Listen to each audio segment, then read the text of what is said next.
Wanti hundumtuu haasa'ameera. Silaa yoo haasa'aa oolles beekta yeroonis nuun ga'u wanti garaa nama gubu hedduu jira. Erga Lammaa fi Abiyyi aangoo kana qabatanii ijoollee Oromooti miti.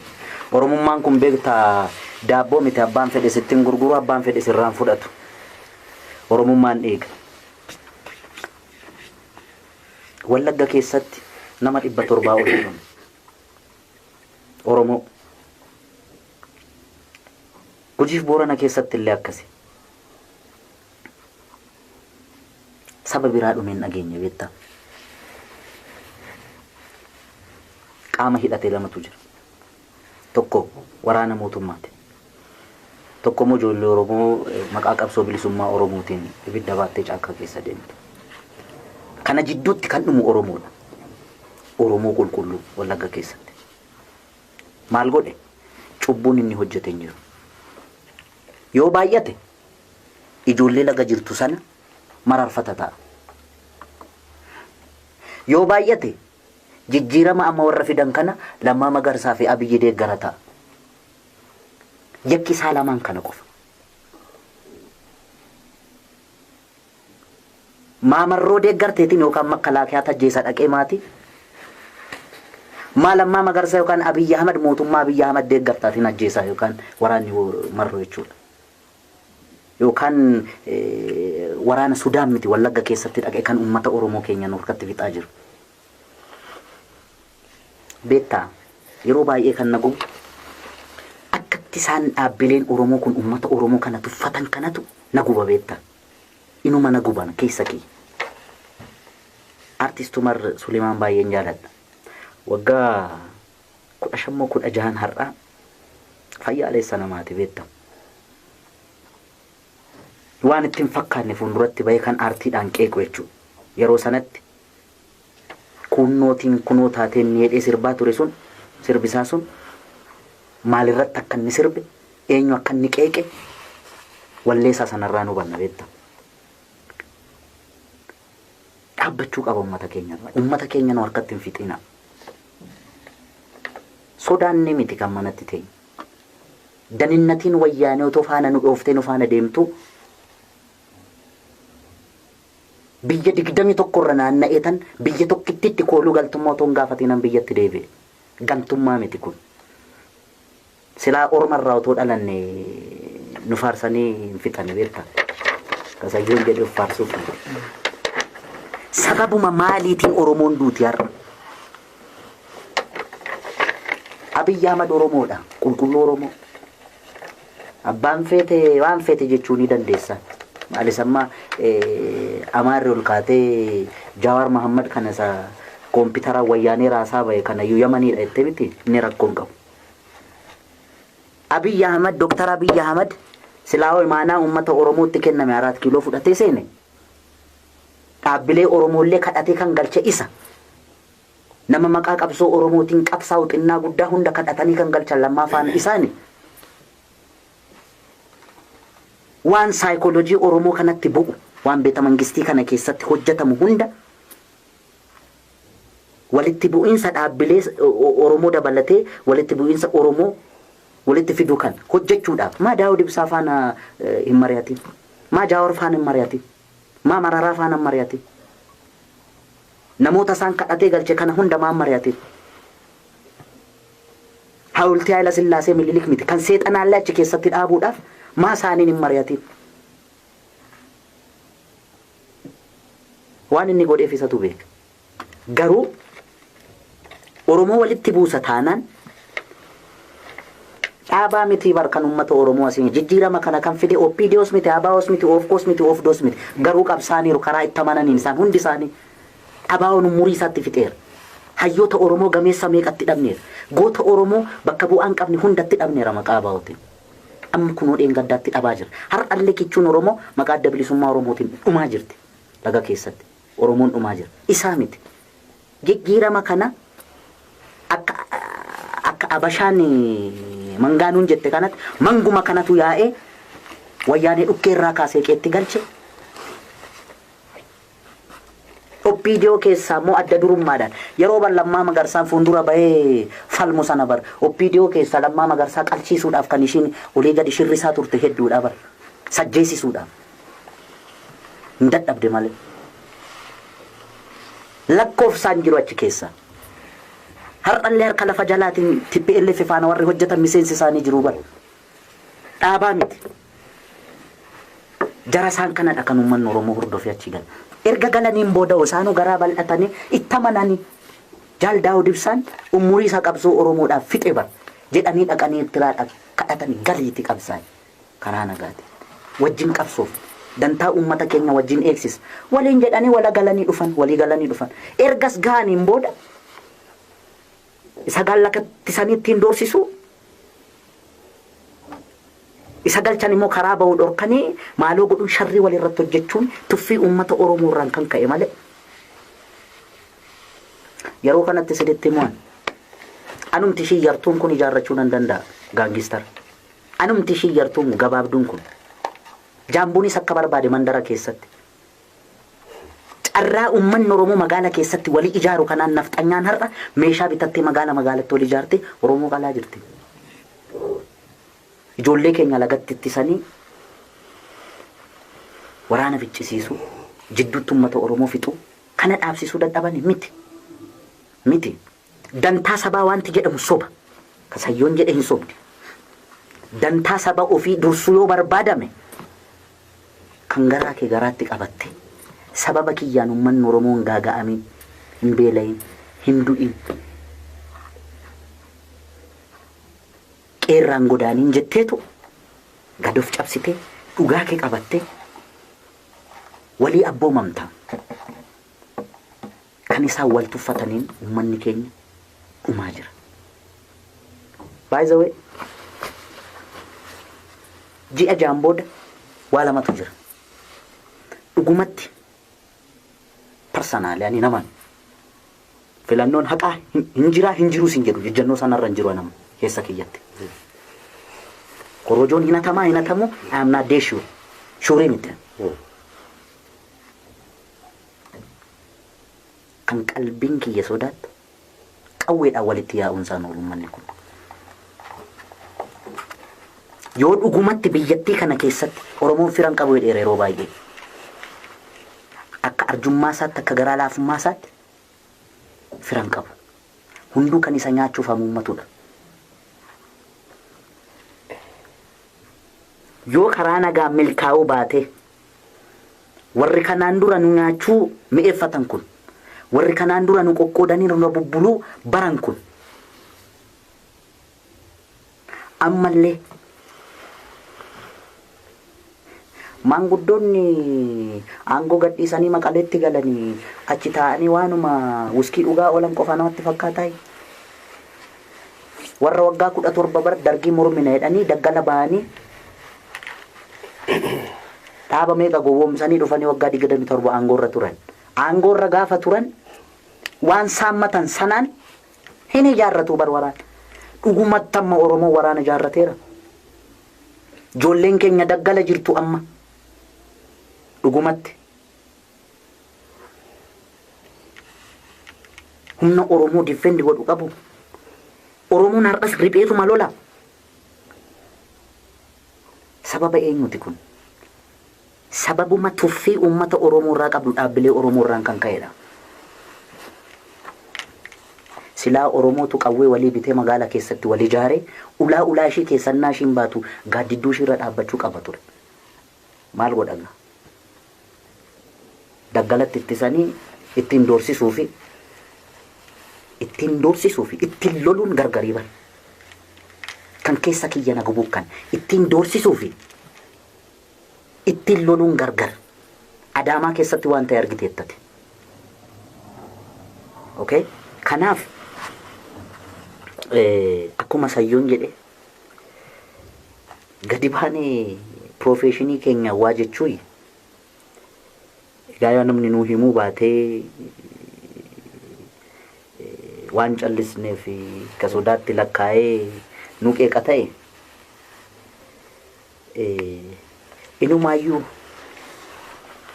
warra kaleessa hidhaa turree hidhaatti dhufee nu gaafachuu sodaatutu warra bargoota warra harka nu qabachuu sodaatutu har'a abbaa mirgaatii bar innuu onnee horateeraa bar akkamitti onnee sana dhabna na amani marga na amani Oromoon yoo nyaatame dhaabbilee Oromoon nyaachisa gaafan qalbii kiyyatti lammaa fi Abiyyi wal dhaban gaafa jedhan lakki istiraateejii fi acaaluu malee kun dhugaa mitee dheetan ofitti muufani maaliif jennaan waa'ee dhimma Oromoo irratti isaan wal mu'anii Abiyyi yoo lammaadhaaf hin mu'amin lammaan Abiyyiif yoo hin mu'amin namni ganda malee dhalate hin jiru namni naannoo malee dhalate hin jiru namni balbala malee dhalate hin jiru namni gosa malee dhalate hin jiru Oromoon gosatti galti Oromoon gandatti galti Oromoon naannootti galti gaaf sana gabaabaa wal dhoowwita gaama calqab Wallagga keessatti kan Oromoon du'e Oromoo harkatti amma jalduuf meettaa qaqqabeera trust me gaaf sana roorroo walirraa dhoowwuudhaaf hundushii gaangistara ijaarratti walitti namni ta'a jechuudha dantaa Oromoodhaaf yaaduun kana nan dhabe interviidhuma amma nu gootirraa ka'anii sayyoorraa ka'e aboo namni Zarihuun Wadaajotti dubbatu hamilee qabuyyuu yeroo kanatti barna dinqaa bara maaltu ta'e beektaa Ambootti warra dabballee wayyaanee taate oppiidiyoon ergattu Amboo keessatti yoo ilmaan ishee baqattee waddeessatti yookaan ilfatatti galte abbaaf haadha reebsisaa bayetu har'a nabaa'oo shaneeti jedhetu daba baasaanta gantuu siin jedhaa bar ijoollee waggaa 8 fi waggaa 10 qaallittii keessatti gubachaa baatetu har'a diina inni goota waan akkasii faasii qunnama sookee rakkoon qabuun inni rakkoon fiduun daandii wal dhoowwuun kun barsalphaadha namni dantaa saba Oromoof yaadu garuu waan na ulfaatu tokko hojjeta wanti ulfaatu maali mu'amu walii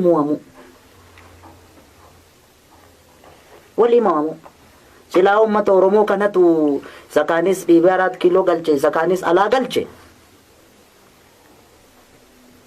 fedhii uummata isaan 4 kiilootti galcheef isaan biyyatti deebise kana kuni jechuun maal seete beekta warri 4 kiiloo galan kun yookaan warra jijjiirama kana keessatti viidiyoo keessaa baanee adda durummaadhaan qabsaan kun anaaf warra Taaddasaa Birruuti dirqama du'uun qaban isaan faarsuudhaaf Lammaa Magarsaan ajjeefamuu qaba TPLF ajjeesuu ni qabdi Abiyyi Shimallis Taakkala Uumaa kan ajjeesuu ni qabdi nuti isaanis isaan faarsuudhaaf by the way ani yeroo artistoota Oromoo walitti qaban sana Lammaaf Abiyyi yaadattu taanaan kun ejjannoo goote silaa jechuun qabsoo isaan gaggeessan sanatti sarpiraayiziin ta'e maaliif viidiyoo keessaa namni bayeetuma Digiree fuuldura TPLF fuuldura dhaabbatee sabbaa keetii jedha kan jedhu yaadeeyyuun beeku beektaa ayyeedhanii bakka antinechaa ture gadi bayee noo jedhe Lamma har'uma gadi bayee Lammaan otoo Oromoo gane yookaan gandatti galee namni kireediitii isaa dhoowwu hin jiru umaa fiduu hin dandeessu gootummaan innaa sana raawwate dhaloota 2 3 4 ka'a jaalleewwan isaa dabalatee jechuudha Sigale silaa nama lubbuudhaan jiru faarsuun sodaadha malee jedheen silaa sinan faarsan jedhe nuti waaqoo guutuu faa Taaddasaa Birruu faa kan jennu waan gaarii yeroo lubbuudhaan jiran raawwatan sana hojjetan sana deebisanii hin balleessan waan ta'eef isaan faarsinaa lubbuudhaan jirtu taana nama lubbuudhaan jiru nan shakkan jedhe maaliif jennaan waan boru ta'uun beekama. Argite taamitire Bahar Daaritti Dr. Abiy kan akka taabotaatti baanii warra deemaa turan kanatu Dr. Abiy akkas gochaa jira. Oromoo dabalatee jechuudha. Ammas dabalee naasa. Ani bargaafan qubatti qabee lammaa fi Abiy nurraa dhoowwaa yookaan qeerrottanii ya gaafan jedhee bar saree gurraacha natti qalaniin. Warra saree gurraacha natti qalee bayeetu sanatu amma jarakkaan taane gochaa jira. Walumaa galatti wanti ulfaatu ebelu kana, ebelu sana, ebelu gantuudha, ebelu hattuudha, ebelu maaloodha, ebelu bitamtuudha. Waliin jechuu kana waggaa 50 hin baaf. In danda'amu malee isaanu akkuma baay'ina keenyaatti yookaan akka jirru kanatti nu sodaatuuf malee silaa warra nu harkaa nyaatee dhuge kana ijaarre of jalatti akka ishiin dantaa Oromoodhaaf qabsooftu gochu. Inumaayyuu bara Oromoon du'uun qabu ture bara. Guraageedhum kana Amaaruma Oromoo keessatti guddatte kana Tigireedhuma Oromoo keessatti guddatte kana waa'ee dhugaa Oromoo ittimtee amansiiste ati mana teessee bilbilaan akka ishiin daggalaa loltu Oromoodhaaf gochuu qabda malee margaan kunarra warri siyaasa ooftu kuni ispeeshaalii sirbituu kana ergachuu barbaadde beekta. Ergachuu barbaadde yoo ati didde gantuudha barbaachisaa taanaan akkuma kunoo kaardii moobaayilii suuqiidhaa sitti gurguranii Oromummaa kana faaqanii sirraa gatu beekta. Artistiin tokko irratti olola oofama taanaan didaadha jechuudhaan. Dhaabni kamiyyuu inni biyya bulchus mee gaaf tokko yookaan si faana antineedheet nu faana jira bareedheet odeessa harka lafa jalaan ni biyya bulchu. Baal akka ishiin hin dubbanne hundumaa gooneerraa fi ishiin kana booda hin dubbattu jedhee taasaa harka lafa jalaan. Inni mormummoo moo ajaaluun sun abbee mana sitti kennanii konkolaataa sitti kennanii kana booda ishiin sirba dhaabdeetteedha. Inni moo qabsaadha iddoo kanatti bakkaanne tinii godhate ni dheeratuuf dhedheeressa beekta. Inni biyya bulchus immoo kan olola kan undergroundii oofu Oromoo bakka of buuseet of laalalaa. Inni mormus immoo Oromoodhaaf qabsaa dhugaa Oromoodhaaf qabsaa jidduutti immoo caaluun barbaadu yookaan margaan barbaadu. Ammuma kana margaan gaazuudhaan inni maqaa ishiitu Oromoodha malee miti ni dabar Oromoo miti siin jedhu. Akka waan Oromoodhaaf yaade warra ajjeesee Oromoo keessa nama hir'ise wayyaa bar nama dhaabbiidhaan Dr. Abiy kana waan inni godhu jaalachuu dhiisuu dandeessa. Deeggaruu dhiisuu dandeessa mirga keeti. Suuraa Haayila Sillaaseef Minilik maabeeta mangistii keessa kaa'e na dabbaruu danda'a mirga kooti man itti namanne. Abiy Oromoo miti jechuun garuu inni an Oromoodha utuma jedhuu bara. An Oromoodha jedhee otoo himatu inni Oromoo miti yoo jetteeni. Lakkoofsa Oromoo miiliina 50 keessa nama tokko hir'iste jechuudha. Akkamitti ati Oromoof qabsaa'aa taatari? Nama kana lakkee Oromoo taate sirraan eegamu. Wanti kun bar nama dallansiisa. Maalirraa kaatee kana gooteettaan? Wanti sarraa eegamus ani barri jara kana nas kaa'e. Istiraateejiidhaaf ta'uu danda'a. Waan innis otoo sittiin himin kana gochuun qabu. Ana otoo nattiin himin kana gochuun qabdu na dabbareera. Silaawan sin abdadha. Maa kana goote miinatti himime. Waanuma na fayyadu natti himi. Jettee isa gaafattee yoo inni ignoorsi godhellee dhimmati Oromummaa irraa fudhattuuf maali? Kanaaf keessattuu dhaabbileen Oromoo itti gaafatamummaa qabu. Oromoo qoqqooduu keessatti qooda olaanaa warri qabdu dhaaba Oromoo keessa warra hooggantoota. Ela abaa'oome dabballeen tokko too dhufee waa'ee akeekaaf kaayyoo adda bilisummaa Oromoo natti himeen Amboo Jibaatiin Meeccaa fuulduratti sa'aatii 2 waraabame televezyiiniin Itoophiyaa poolisiin pirogiraamii keessatti waraanni maaloo ta'ee leenjisanii ba'anii ijoollee bar amma mana geggeenya. Abaa'oon utoo nu leenjisaa inni leenjiidhaaf nu fudhatu bar. Waggaa 16 waggaa 17 minaamin nurra jiru qaamni nafti. Achumatti nu guddifata malee qeetti. Televezyiinii Itoophiyaatiin olola ooftee karjallee amboo seennee gaashan gaajaa dhugnee baan. Okay? Eenyutu innaa sana nurratti qaxaqqataa ture karjallee keessatti Tigiree faana nu tumsiisee nu galchaa ture. Hin beekamu. Har'allee sanuma. Kanaaf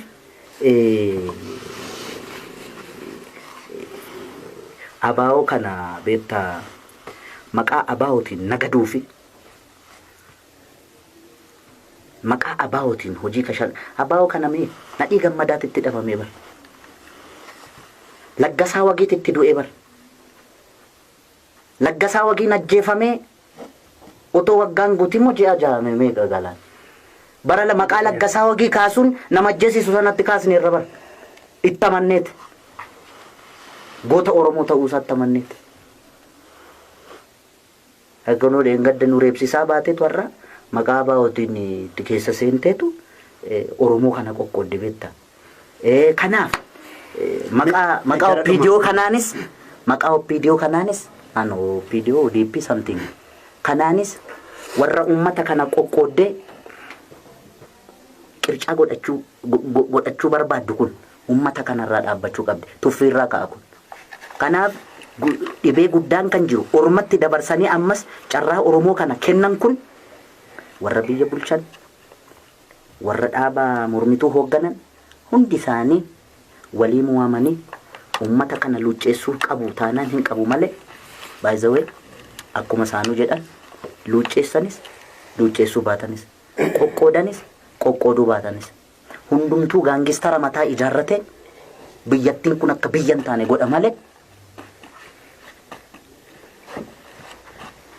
kumaan eenyuyyuu akkasitti dhiigni eenyuyyuu dhangala'ee nafu jechuudha walirratti qoosuun hin danda'amu.